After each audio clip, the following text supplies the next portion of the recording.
Pratibha hunting and cultivation. আমি আমার আগের অডিওটাতে আলোচনা করেছিলাম ইস্টবেঙ্গল সংক্রান্তই, যে প্রতিভা কনসেপ্টটাতে একটুখানি সমস্যা আছে। আমরা যেইভাবে প্রতিভাকে ব্যাখ্যা করি বা প্রতিভা নিয়ে আমরা হাহাকার করি, ব্যাপারটা ঠিক নয়। তো সেই অডিওটা দেওয়ার কিছুক্ষণ বাদেই আমার সতীর্থ এক ইস্টবেঙ্গল ফ্যান, অল্প বয়সে কলেজে পড়ছে, ও আমাকে একটা ছবি পাঠালো, একটা গ্রুপ ফটো। সেখানে দেখলাম অল্প বয়সী বেশ কিছু ছেলে ইস্টবেঙ্গলে বোধহয় অনূর্ধ্ব 17 টিমে তারা যোগদান দিয়েছে। তো সেখানে একটা মুখ দেখে আমার একটুখানি চেনা চেনা মুখ মনে হলো। তারপর একটুখানি সোশ্যাল মিডিয়ায় খোঁজ করতে বুঝে গেলাম সেই ছেলেটা হচ্ছে বারুইপুরের ছেলে সাহিল মণ্ডল। এবং এই সাহিল মণ্ডলকে নিয়ে আমি আমার চ্যাট ফোরামে প্রায় 1.5 থেকে 2 বছর আগে কয়েকটা টুইট করেছিলাম। কেন, তখন একটা অনূর্ধ্ব-16 একটা ফাইনাল ম্যাচ দেখেছিলাম বাংলার সাথে উত্তরপ্রদেশের, এবং সেই উত্তরপ্রদেশের ম্যাচে মানে যারা খেলেছিল তাদেরকে দেখে আপনার কখনোই অনূর্ধ্ব-16 মনে হবে না। সেই ম্যাচ হেরে গিয়েছিল যদ্দূর মনে আছে 2-0 গোলে বাংলা, এবং সেই ছেলেদের দেখে আমার বাবা কাকাই মনে হয়েছিল, বাংলার ছেলেদের সাপেক্ষে মনে হয়েছিল। তারপর আমরা দেখেছিলাম যে পশ্চিমবঙ্গ সরকার আয়োজিত অনূর্ধ্ব-17 একটা ইন্টার ডিস্ট্রিক্ট টুর্নামেন্ট, সেই টুর্নামেন্টের ফাইনাল দুটো দেখেছিলাম। মানে এই বছর, মানে কয়েক মাস আগে একটা ফাইনাল হলো, এবং তারও কয়েক মাস আগে 1 বছর আগে আর একটা টুর্নামেন্ট হয়েছিল, তার ফাইনাল। দুটোই কিন্তু দক্ষিণ 24 পরগনা জিতেছিল, এবং দুটোতেই সাহিল মণ্ডল খেলেছিল। তাই ফাইনালগুলো লাইভ দেখিনি, রেকর্ডিং পরে দেখেছিলাম। দেখার পরেই আমি ওই চ্যাট ফোরামে আলোচনা করেছিলাম যে এই ছেলেটার ওপর নজর রাখা উচিত। তো দেখলাম সেই ছেলেটা জয়েন করলো ইস্টবেঙ্গলে, এবং আমি তারপর একটা পুরনো একটা ইন্টারভিউ দেখছিলাম, এক্সট্রা টাইমে প্রকাশ করেছিল। সেখানে একটা মজার একটা তথ্য জানতে পারলাম। ওর মা বলছিল, মা বাবার ইন্টারভিউ ছিল, খুবই সাধারণ পরিবার, মানে বাবার একটা বোধহয় বারুইপুরে স্টেশনে একটা ওই ফুড স্টল আছে, একটা চা ঠা এই যেরকম স্ন্যাক্সে একটা স্টল আছে, সাধারণ পরিবার। তোর মা বলছিল সেই ইন্টারভিউতে যে সাহিলকে 2 বছর 8 মাস বয়সে স্কুলে ভর্তি করেছিল, এবং একই দিনে একটা ফুটবল কোচিং সেন্টারে ভর্তি করেছিল, মানে প্রায় 2.5 বছর বয়সে। এবং পরবর্তীকালে একটু বয়স বাড়ার পর ওকে এরিয়ান্সে দুঃখীরাম মজুমদার কোচিং সেন্টারে ভর্তি করে দেয়, সেখানে এক কোচের আন্ডারে। এবং আমি তারপর সোশ্যাল মিডিয়ায় খুঁজতে গিয়ে দেখলাম, আমার আগের অডিওতে বলেছিলাম যে একটা সময় কলকাতার আশপাশে বা গ্রাম বাংলায় অনেক কোচ ছিল যারা প্লেয়ার তৈরি করতে পারতো, অনেক দ্রোণাচার্য ছিল, মানে তাদের দ্রোণাচার্য অ্যাওয়ার্ড ছিল না, কিন্তু তারা অর্জুন তৈরি করতে পারতো। তাদের মধ্যে একজনের নাম বলেছিলাম অচ্যুত মজুমদার। সেই অচ্যুত মজুমদারের ছেলেই কিন্তু সেই কোচ যার কাছে একে পাঠানো হয়েছিল। তারপর সাহিলের ওই ইন্টারভিউটাতে আরও দেখছিলাম, ও বলছিল প্রায় 9 করে প্রায় 9 থেকে 10 বছরও কিন্তু ওই ট্রেনিং নিয়েছে সেখানে, মানে Dukhiram coaching centre, Dukhiram Majumdar coaching সেন্টারে। মাঝে একবার সাইতে যাওয়ার চেষ্টা করেছিল গোয়াতে, কিন্তু সেখানে একটা সমস্যা হয়েছিল, মানে ওরা কথা দিয়েছিল যে অ্যাকোমোডেশন দেবে, তারপর দেয়নি, 1 বছর থেকে চলে এসেছিলো সাই গোয়া থেকে। বাকি সময়টা যা কি মোদ্দা কথা হলো প্রায় 9 থেকে 10 বছরও কিন্তু অর্গানাইজড কোচিং পেয়েছিল।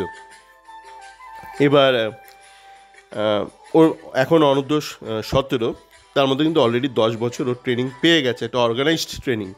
এবার আপনারা মনে করার চেষ্টা করুন, ইস্টবেঙ্গল একাডেমিতে একটা ছিল বিদ্যাসাগর সিং বলে একটা ছেলে ছিল, যার ওই বক্সের আশপাশে গেলেই যার মাথাটা ফ্রিজ করে যেত। এবং কেন করতো সেই বিষয়ে ব্যাখ্যা দিতে গিয়ে তখন ওর যে কোচ ছিল রঞ্জন চৌধুরী, যে মানে তখন ইস্টবেঙ্গল একাডেমি দায়িত্বে ছিল, তো রঞ্জন বলেছিল যে বিদ্যাসাগর প্রথম মানে একটা সিস্টেমেটিক কোচিং পেয়েছিল প্রায় 15-16 বছর বয়সে গিয়ে। তার আগে পাড়ায় যেরকম খেলছে ওরকম মানে সিস্টেমেটিক কোনো কোচিংও পায়নি, 15 না 16 বছর বয়সে গিয়েও পেয়েছিল। এবার আপনি সাহিল মণ্ডলের কেসটা দেখুন, একই বয়স, মানে যেই বয়সেও প্রথম কোচিং পেয়েছিল বিদ্যাসাগর সিং, সেই বয়সের মধ্যেও কিন্তু অলরেডি প্রায় 10 বছরের মতন ট্রেনিংটা পেয়ে গেছে। এবং আপনারা যদি সাহিলের খেলাটা দেখেন, আমি কালকে একটু দেখছিলাম, মানে ইস্টবেঙ্গল জয়েন করার পরেই অনূর্ধ্ব-17 ফাইনালটা দেখছিলাম, ওটা আইএফএ টিভিতে আছে, আইএফএ টিভি যে ইউটিউব চ্যানেল সেখানে আছে। তো সেটা আমি দেখছিলাম মানে ওর মধ্যে কিন্তু একটা সুন্দর একটা এডুকেটেড ফুটবল আছে, উইং দিয়ে খেলে, উইঙ্গার অ্যাটাকার, কিন্তু কাট করে ভেতরে ঢুকে যায়, আবার নিচ থেকে থ্রু পাস বাড়ায় বা ওভারহেড পাস বাড়ায়, সুন্দর সুন্দর পাস বাড়ায়। যেমন আজকের দিনে একটা আধুনিক উইঙ্গার খেলে। আপনারা দেখবেন সায়ন যে খেলে, সায়ন নিজেকে একটু শুধরানোর চেষ্টা করছে। সায়ন কিন্তু ওই টিপিক্যাল আগেকার দিনে উইঙ্গারদের মতন খেলতো, মানে একটা লাইন ধরে মনে হচ্ছে যেন এক ফালি জমি দিয়ে বাবা বলেছে এখানেই ক্রিকেট খেল, নয়তো ফুটবল খেল। ক্রিকেট খেলে ওই সোজা খেলতে হবে, সোজা ব্যাটে, আর ফুটবল খেলে ওই উইঙ্গারের মতন দৌড়তে হবে। আগেকার দিনে এরকম ছিল, বিকাশ পাজিটাজি এরকম ছিল, সোজা এক ফালি জমি দিয়ে একটা গলি দিয়ে খালি উঠতো নামতো। কিন্তু এখনকার আপনারা দেখবেন যে কোনো উইঙ্গার, সে নর্মাল খেলুক বা ইনভার্টেড খেলুক, সে কিন্তু মাঝে মধ্যে কাট করে ভেতরে ঢুকে আসে, ভেতর থেকে শট নেয় বা উইংয়ে চলে গিয়ে উইং থেকে ক্রস করে। তো সাহিল কিন্তু যেহেতু এটা শিখেছে অল্প বয়স থেকে, ওর মধ্যেই ব্যাপারটা আছে। মনে করার চেষ্টা করুন যে আমাদের আগেকার দিনে যখন এরকম প্রচুর কোচ ছিল, তখন যেসব বড় বড় প্লেয়াররা বেরিয়েছে, যেমন চুনি গোস্বামী কিন্তু 8 বছর বয়সে মোহনবাগানে যে কোচিং সেন্টার ছিল একটা, সেখানে খেলা শেখা শুরু করে। মানে মোহনবাগান, যে আদি মোহনবাগান, তাদের একটা ইউথ টিম ছিল বা কোচিং সেন্টারের মতন ছিল, ওখানে প্রায় 8 বছর বয়সে চুনি গোস্বামী খেলা শেখাটা শুরু করে। তো যে কোনো ফিল্ডে আপনাকে যদি একটু নাম করতে হয়, আপনাকে কিন্তু একটা এডুকেশনে একটা মিনিমাম একটা পিরিয়ড থাকতে হবে। এবার আসা যাক এই যেটা বলছিলাম যে প্রতিভা, স্কাউটিং বা হান্টিং অ্যান্ড কাল্টিভেশন। দেখুন মানে স্কাউটিং জিনিসটা বা গিয়ে এই ছেকে খোঁজা, এই ব্যাপারটা কিন্তু বেশ নিম্নমানের একটা ডেভেলপমেন্ট প্রসেস। মানে আপনার যদি ধরুন একটা ডিফেন্ডার, আপনি ট্যাকেল কখন করেন বা শরীরটা ছুঁড়ে কখন দেন, যেমন ঝিঙ্গান শরীরটা ছুঁড়ে দেয় যখন দেখে ও বলের কাছে পৌঁছতে পারলো না, মুভটা বুঝতে পারলো না, শেষ মুহূর্তে একটা ডেসপারেট অ্যাটেম্প্ট, একটা মানে লাস্ট মোমেন্টে আপনি বডিটা ছুঁড়ে দিলেন বা স্লাইডিং ট্যাকেল করলেন ডিফেন্ডার হিসেবে। তো তেমনই আপনি যখন প্লেয়ার তৈরি করার প্রসেস নেই আপনার মধ্যে, তখন আপনি উদ্ভ্রান্তের মতন এদিক ওদিক গিয়ে স্কাউটিং করবেন। মানে এই মুহূর্তে আমাদের স্কাউটিং ছাড়া উপায়ও নেই, কেননা আমাদের কাছে কোনো প্রসেস নেই। কিন্তু স্কাউটিং কিন্তু কোনো লং টার্ম সলিউশন নয়। মানে আপনি উদ্ভ্রান্তের মতন গ্রাম বাংলায় গিয়ে কত খুঁজবেন? এ তো সে আগেকার দিনে আদিম মানুষ ছিল যারা এই কাল্টিভেশনটা জানতো না, শস্য ফলন এইগুলো জানতো না, পোলট্রি ফার্মিং এগুলো জানতো না, ফার্মিং জানতো না, কাল্টিভেশন জানতো না।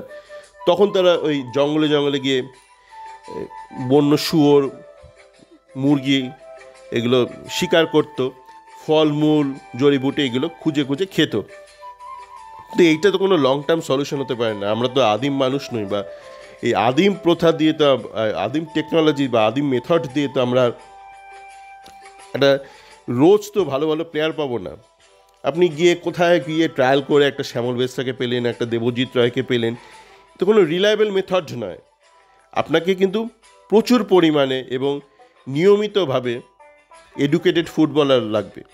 সেটা আপনি তখনই করতে পারবেন যদি আপনার হাতে পুরো প্রসেসটা কন্ট্রোলে থাকে, এবং সেটা এগ্রিকালচারের মতন। আপনি বা পোলট্রি ফার্মিং করছেন বা আপনি ফিশিং করছেন, আপনি এমন নয় তো যে আপনি গিয়ে, এটা তো নদী নয় যে ঈশ্বর প্রচুর মাছ তৈরি করে দেবে, আপনি গিয়ে খালি ছিপ ফেলবেন আর মাছ উঠবে, ছিপ ফেলবেন মাছ উঠবে। তো এই ব্যাপারটা কিন্তু আমাদের মাথায় রাখতে হবে যে স্কাউটিং ট্রায়ালটা একটু অন্যরকম। স্কাউটিং মূলত হান্টিং, স্কাউটিংয়ে গিয়ে আপনি ট্রায়াল কন্ডাক্ট করেন। আপনি স্কাউটিং মানে এই খোঁজা বা হান্টিং, সেখানে গিয়ে এবার আপনি ট্রায়ালটা কন্ডাক্ট করেন। তো এই হান্টিং প্রসেসটা, এটা কিন্তু আস্তে আস্তে আমাদের কমিয়ে আনতে হবে। এই মুহূর্তে হান্টিং ছাড়া আমাদের উপায় নেই। মানে এটা হচ্ছে ইমার্জেন্সি মেথড এই মুহূর্তে, মানে যেহেতু কিছুই আমাদের নেই, হাতে নেই, পেছনে নেই, কিছুই নেই। তো এই মুহূর্তে আমাদের স্কাউটিং করতে হবে, আরও করতে হবে। শান্তিনিকেতনে যেমন গেছে এরকম আরও করতে হবে, গিয়ে প্রপারলি সেখানে ট্রায়াল কন্ডাক্ট করতে হবে, একটা প্রোটোকল মেনে করতে হবে, তাতে একটা যেন ট্রান্সপারেন্সি থাকে, ট্রেসেবিলিটি থাকে। Traceability very important. মানে কেউ চাইলে যেন অডিট করতে পারে যে আপনি উল্টো পাল্টা করলেন না ট্রায়ালে। ট্রেসেবিলিটি দরকার, ট্রান্সপারেন্সি দরকার। আর আস্তে আস্তে এটা কমিয়ে আনতে হবে। এবং কমিয়ে আনবেন কী করে, যখন আপনি একটা কাল্টিভেশন মোডে যাবেন। প্লেয়ার কাল্টিভেশন মানে কি, একটা উদাহরণ দিচ্ছি, যেমন দুঃখীরাম কোচিং সেন্টার যেটা এরিয়ানে চলছে। তো এরকম যত কোচিং সেন্টার আছে যেখান থেকে আপনি মাছ ধরবেন বা ফিশিং করবেন, আপনার ফিশিং পন্ড বা ফিশিং পুল, সেখানে কিন্তু আপনাকে শিক্ষিত কোচ আনতে হবে। শিক্ষিত কোচ কী করে আনবেন, মানে আলোচনা করছিলাম কালকে আমার চ্যাট ফোরামে, আমাদের দেশে তো কোনো একাডেমি নেই কোচ তৈরির। তো এইটা আমাদের তারা ভাবতে হবে, দরকার হলে আমাদের ইস্টবেঙ্গলকেই ভাবতে হবে, পরে দরকার হলে যদি সরকারও সাহায্য করে খুবই ভালো। বাইরে থেকে আমাদের নিয়ে আসতে হবে, ইউথ ডেভেলপমেন্টের কোচ নিয়ে আসতে হবে, এবং তাদের সাথে সাথে অ্যাপ্রেন্টিস মডেলে জুড়ে দিতে হবে দেশীয় কোচদের, অল্প বয়সী যারা শিখতে ইচ্ছুক, এবং তাদের এক বছর রাখলেন, বিদেশি কোচদের সাথে 2 বছর রাখলেন, করে তারপর আপনি তাদেরকে এই কোচিং সেন্টারগুলোতে দিয়ে দিলেন, যাদের সাথে আপনার একটা সম্পর্ক থাকবে, আপনার একটা নেটওয়ার্ক বা ইকোসিস্টেম থাকবে।